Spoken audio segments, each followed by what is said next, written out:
Hi, I'm Josh Cadillac, and welcome to my podcast, Know Your Shit. I've been blessed to see great success, as well as seeing the bottom up close and personal in 2008. And if there's one lesson I've learned, is that if you want to have success and differentiate yourself from everyone else out there, you need to know your shit.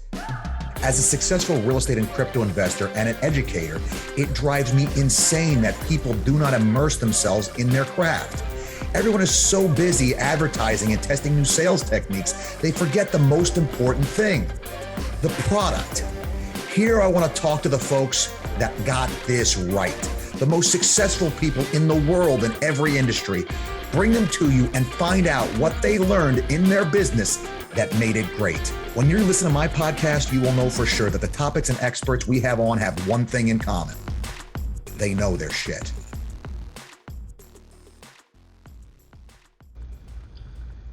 Hello and welcome to Know Your Shit podcast, where our pride in what we do drives us to be excellent in everything. We strive to stop doing deals and start closing customers for life. And this is not just for real estate, but this is for everything. But in any business where you're going to deal with people's money, it's critical that you're paying attention. I always say in the classes that I teach, you got to be willing to pay the most expensive bill in real estate. And that bill is your willingness to pay attention. And so when I say pay attention, I'm talking about paying attention not just to what goes on in your industry, but those things outside your industry that affect it and affect what people can expect from it.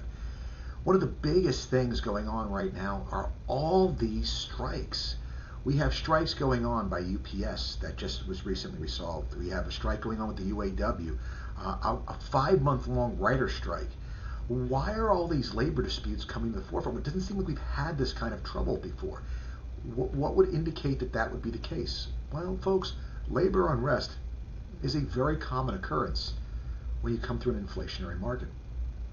The reason why this occurs is because wages tend to underperform inflation. In other words, people's paychecks go up, but the amount they go up is not the equivalent of how much the value of the money is going down. And so people become more discontent than normal. A normal amount of discontent is not unusual for employees, as it turns out. But all of a sudden, when they feel their ability to take and maintain their standard of living is being squeezed away, people become extra grumpy, and you start to see these labor disputes, and you start to see political power more easily gained and expended by the labor heads, the leaders in the labor unions. This has made household names out of people who you'd never heard of before, like Mr. Fain, the guy for the UAW. And you're also seeing now some of the information drops that are occurring and some of the motives of the unions and how much of a power game this really is for them as well. And all of this has an effect on the market, and more particularly on inflation, which has been the prime driver of all of this. If there are major increases, which it appears there will be major increases in wages for labor in the UAW, UPS also did very well in their strike. The details of the labor union strike for the Writers Guild hasn't been revealed, but it appears that they're going to be very favorable to the writers. It appears that labor is winning these negotiations right now. So what does that mean? Well, what are the key indicators? If we're talking about paying attention, we're talking about how to look at this stuff. One of the key indicators that the Federal Reserve looks at when determining how much inflation there is what's going on with wages. Every one of these very large labor groups have been winning for themselves significant pay raises. The UAW, the United Auto Workers Union, turned down over 20% that was offered. It was around 20% actually that was offered by the three major auto manufacturers. They had asked for over 40% pay raises over the next few years and cutting the work week from 40 hours to 32. Now, that last thing is probably just something they threw in there that they knew they were never going to get as a negotiating position to come back from. But it's interesting what the ask is. Here's the thing. If they've already rejected 20, and I believe that they came back, that UAW came back at 36, somewhere between 20 and 36% pay increases is what these workers are going to get. What does that mean for inflation? Well, it means those folks will have more money to spend in the economy. And last I checked, they were largely American. And you know what Americans tend to do when their paychecks get bigger? They tend to spend their money. It's one of the key reasons why Americans do not come out of the lower and middle class more rapidly than they do, because we consume our money so rapidly and we invest it so poorly. We're not trained to think about money as something for investment. That's a different story for a different time. Right now, what I want to talk about is this idea that this is going to drive more inflation. Now, for real estate, inflation is actually not a bad thing. If you're in real estate, you typically do pretty well when there's inflation. And if you don't believe that, just look at the last 3 years. We've seen property values go way up. We've seen rents go way up. And even when you look at a much longer period of inflation like the 1970s, it was more than a decade that real estate prices went up and went up fairly consistently quite well. It was only the very tail end of the inflationary market when interest rates got high. Not high like today, guys. The interest rates started where we are today. Interest rates were 7.6% in 1970. By 1982, they were 18 and 21% to deal with the 14% annualized inflation that they were dealing with.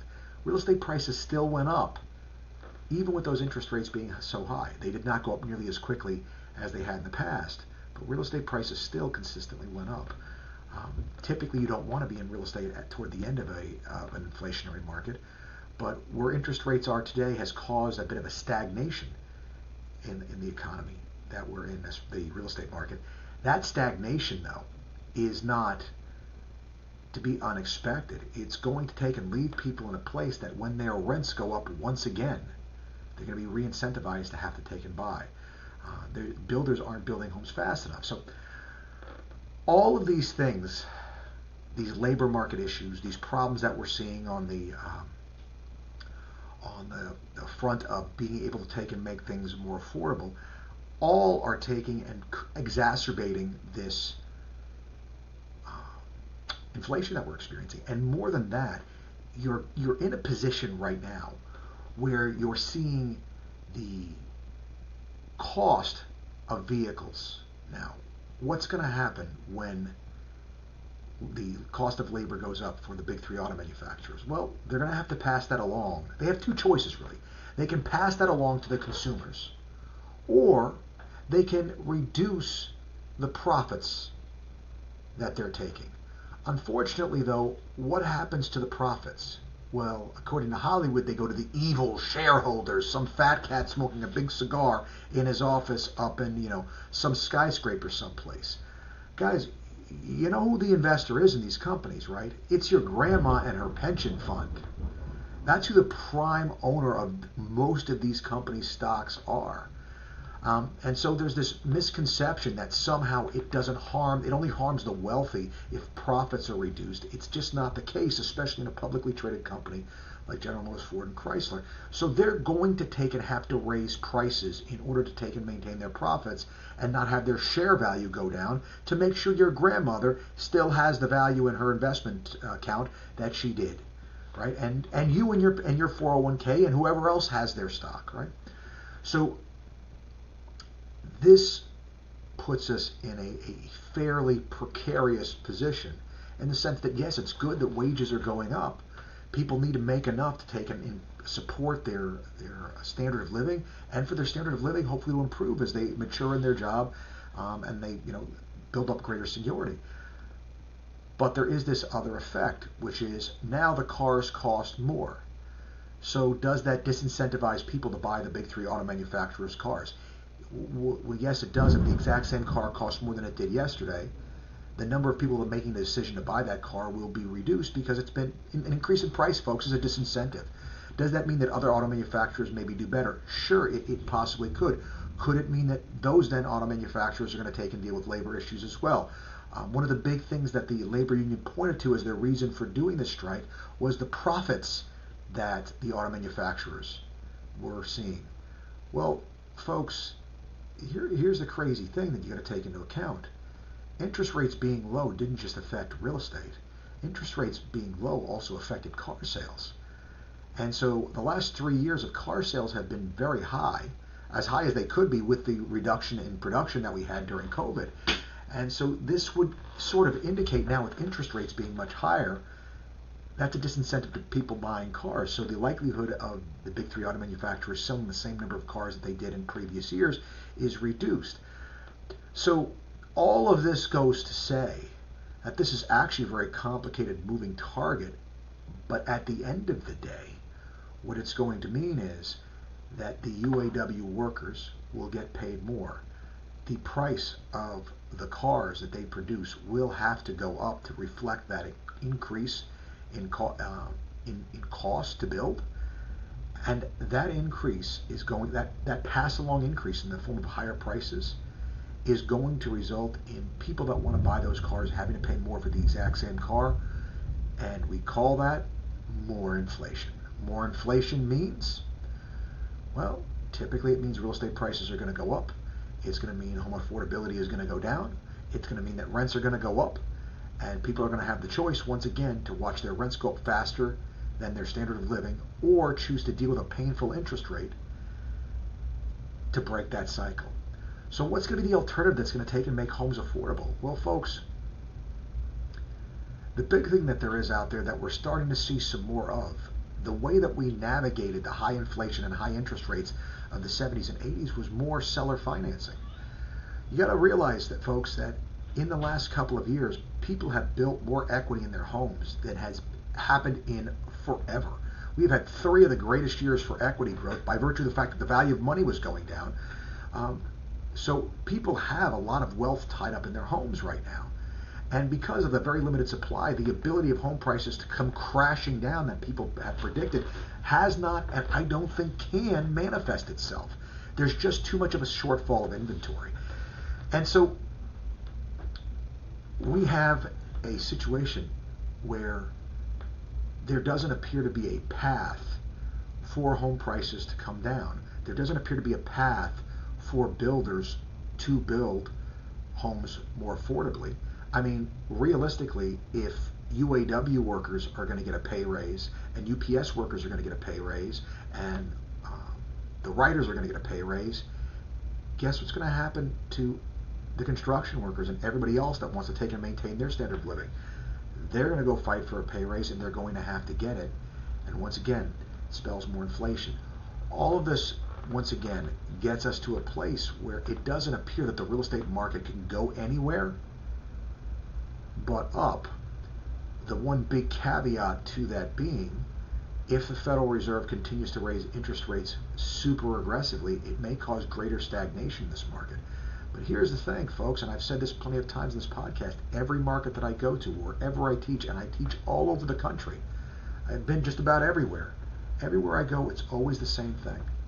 I ask, are there enough homes right now to meet the number of ready, willing, and able buyers that you have? And overwhelmingly, the answer is no. So that means that we're currently in an undersupply situation, folks. That doesn't bode well for home prices coming down. And here's the thing. In markets where the UAW is powerful, I would anticipate seeing homes there going up in value, up in price, more rapidly than in other markets. I think those markets will outperform the rest of the market because there's going to be so many more people that have so much more money to spend to be able to take and afford. Their wages are going to go up. Folks, the biggest indicator, always the biggest indicator, hands down, as to whether or not real estate prices will go up, besides inflation, is when wages go up. And those two things are closely related. Now, folks, understand, wages do go up during inflation. They go up faster than normal. They just don't go up fast enough, typically, to keep pace with the devaluation of the money. So all of this leaves us in a situation where we could look at what's going on in the market today and say there is an expectation that there's inflation is going to be a lot stickier than the Fed thought it was going to be. We also have the other big thing that I've been talking about quite a bit, which is student loan repayments are getting ready to restart in another week or two here. They're going to come out. When that happens, folks, that is going to be a significant decrease to discretionary spending. And that actually is a major downward pressure on inflation. If people have less money to spend, there will be less consumption. Less consumption means that prices can't go up because they're not selling enough of their goods. Producers can't raise prices because they're not selling enough of their goods. The supplies get long, and when supplies get long, producers have to take and either maintain their prices or lower their prices to get rid of the goods that they have. All of this leaves us in a situation where there's quite a bit of uncertainty in the market right now. And so, folks, when I'm talking to buyers right now, today, somebody was to come into me and say, Josh, what do we do? Realistically, I'm as bearish on the real estate market as I've been in a little while. And what I mean by that is I am saying to folks, look, unless you have to buy, if you're on a 1031 exchange or something like that, yeah, pick up some multifamily or something like that. But realistically, I don't love any of it right now, with maybe the exception of single family. I like single family still because I don't think there's any way to take and produce or change the supply enough in a meaningful way to get out of the undersupply state that we're in. The reason why I'm a little bearish on multifamily right now is just because with the student loan thing starting up again, people having reduced discretionary spending, you're going to have a lot of people that stop traveling as much. And when people stop traveling, I think that you're going to see a drop in the use of short-term rental properties and hotels. When that happens, I expect more of those properties to be reallocated as long-term rental properties. In fact, I've actually had a couple of customers do that recently, have me rent out long-term their short-term rental properties because their vacancy has been higher, and it actually makes more sense as a long-term rental than it does as a short-term rental. Well, folks, if more of those short-term rentals turn into long-term rentals, that's going to dilute that market, and that could hurt my multifamily properties by taking in and adding supply into that market. I don't see that priced into the valuations of these multifamily properties, and so for that reason, I'm kind of holding steady and saying let's wait till the end of the new year. Let's get past December into January and take a look and see what kind of a retail sales that we had, what the numbers look like for travel at the tail end of this year, Q4 of this year. If nothing happens, folks, this is a giant nothing burger, and it could be a nothing burger. I'm saying it could be because we don't have a historical corollary to point to on the student loan thing. I don't have something in the past I can say, oh yeah, the last time 43.5 million Americans had somewhere between $300 and $503 a month more that they had to pay from one day to the next, this is what happened. Now, folks, it's also a different kind of bill than the other bills that we have to pay because this is the student loan bill, when they repay these, it really doesn't stimulate additional economic movement. And I mean because the folks that are getting paid these student loans, they are still issuing student loans to everybody else. It's not like when they take and they give this money back, that all of a sudden the people they're giving it back to are going to go out and eat dinner more and go vacation more and stuff like that. It's just going to go into the coffers of the financial institutions that are making these loans, with really no economic benefit coming back to the broader economy in general that I can see. Now, again, I may be getting this wrong, but I have yet to speak to anyone who could tell me how there's going to be any economic benefit received, except for it to be a pure drag on the economy. And folks, that drag is a pretty significant one. It's an unprecedented one. And this could be the headwinds that really bring this inflationary cycle to an end, which was all stimulated, all created by the government printing money and making people not responsible to pay an obligation they had in the form of their student loans. So a little bit of a self-caused injury here with the inflation and with the student loan crisis that we're now getting ready to potentially see manifest itself. All of this to say, folks, that conversation I just had with you is a great conversation to have with customers because it answers a question for them as to whether or not you're paying attention, whether or not you know what's going on in your market. As the real estate market expert in the room, folks, there is never an excuse not to know what's going on in your market. And from what's going on in your market, to sit there and be able to say, hey, look, this is what's happening. This is what we anticipate from this. So this is what I anticipate from this. I anticipate we're probably going to have some bad economic fallout from the student loan repayments restarting again, and it could be significant enough to counteract the progress made by unions in getting wages up, and it can be even enough to put the Federal Reserve in a position where they lower interest rates. If the Federal Reserve lowers interest rates, get ready to watch real estate start to explode again as people start to list their properties again and it becomes more affordable to take it for people to take and buy real estate. I think either way, the outlook for real estate is good. More inflation spells more real estate growth. More a downturn in the economy spells lower interest rates. Lower interest rates spells greater opportunities for the people that we already have in the market that are ready, willing, and able to buy to come in and buy more. So that's kind of a look at the market, kind of a little bit of a different thought as to how to approach your customer, how to take it and have a quality of conversation for yourself with your customer about what's going on in the market, rather than sitting there and asking a bunch of questions, rather than telling them about how much business you've done or bragging about yourself. Just to sit there and have a conversation like this, to spitball back and forth with them about, hey, this is the market. I say back and forth. At the end of the day, the reason I have this conversation is one reason and one reason only, folks. It shows the customer that they can trust that you take your business seriously to know what the hell's going on. You need to make the case in today's market, folks, more than ever, you need to make the case that you know what the hell's going on, because the customer really doesn't think you do. And until they think that you do, until they know that you know the market well, folks, they're going to do what most people are trained to do. They're going to take and Google search everything that you say. So, as an investor in the market that we see ourselves in today, what would I tell you to do? What I would tell you to do right now, folks, buy a CD and hold it till the end of the year, unless you're going to be getting long in single family. Buy your house to live in, folks. I'd say it's probably still a good time to get the house that you're thinking about buying to live in. Because if the rates go down, you refi. If the rates go up, you're very happy you locked the rates in today. All right, folks. That'll do it for today's Know Your Shit podcast. As I said, wanted to give you a little bit of something to think about with the market and what's going on out there. I hope this is helpful stuff. Going to try to do a few more of these solo podcasts, talk about some more current events and maybe some ideas that I think are helpful to agents today. That being said, till next time, folks, I will see you then.